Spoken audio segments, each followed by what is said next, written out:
చివరి విడత పంచాయతీ ఎన్నికల పోలింగ్ ప్రశాంతంగా కొనసాగుతోంది. ఉదయం 11 గంటల వరకు 57.91% పోలింగ్ నమోదైంది. చివరి గంటే మిగిలి ఉండడంతో ఓటర్లు భారీగా తరలివస్తున్నారు. 3752 గ్రామ పంచాయతీలు, 28410 వార్డుల్లో ఎన్నికలు జరుగుతున్నాయి.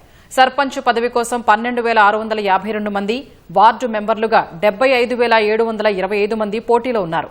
రాష్ట్ర వ్యాప్తంగా మూడో విడతలో సుమారు 53 లక్షల మందికి పైగా ఓటు హక్కు వినియోగించుకోనున్నారు.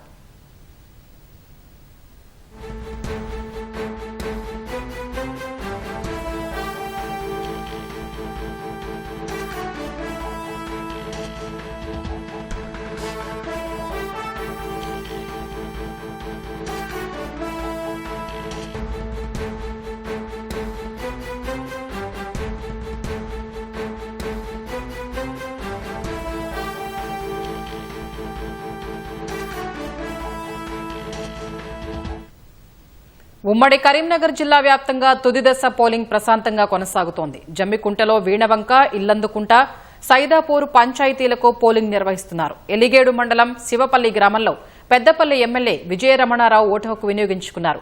జమ్మికుంట మండలం విలాసాగర్ పోలింగ్ కేంద్రం వద్ద సర్పంచ్ అభ్యర్థి వద్ద పోలీసులు నగదు స్వాధీనం చేసుకున్నారు. జనాలు గుమిగూడారని వెళ్లిన పోలీసులు బీఆర్ఎస్ సర్పంచ్ అభ్యర్థి నుంచి 28,500 స్వాధీనం చేసుకున్నారు. రాజన్న సిరిసిల్ల జిల్లాలో 87 గ్రామ పంచాయతీల్లో 7 స్థానాలు ఏకగ్రీవం కాగా గంభీరావుపేట, వీర్నపల్లి, ముస్తాబాద్ మండలాల్లో ఎన్నికలు జరుగుతున్నాయి. జగిత్యాల జిల్లాలో 119 గ్రామ పంచాయతీల్లో 6 స్థానాలు ఏకగ్రీవం కాగా ధర్మపురి, బుగ్గారం, ఎండపల్లి, వెల్గటూరు, గొల్లపల్లి, పెగడపల్లి మండలాల్లో ఎన్నికలు నిర్వహిస్తున్నారు. పెద్దపల్లి జిల్లా వ్యాప్తంగా 91 గ్రామ పంచాయతీల్లో 6 స్థానాలు ఏకగ్రీవం కాగా పెద్దపల్లి, ఎలిగేడు, సుల్తానాబాద్, ఓదెల మండలాల్లో పోలింగ్ జరుగుతోంది.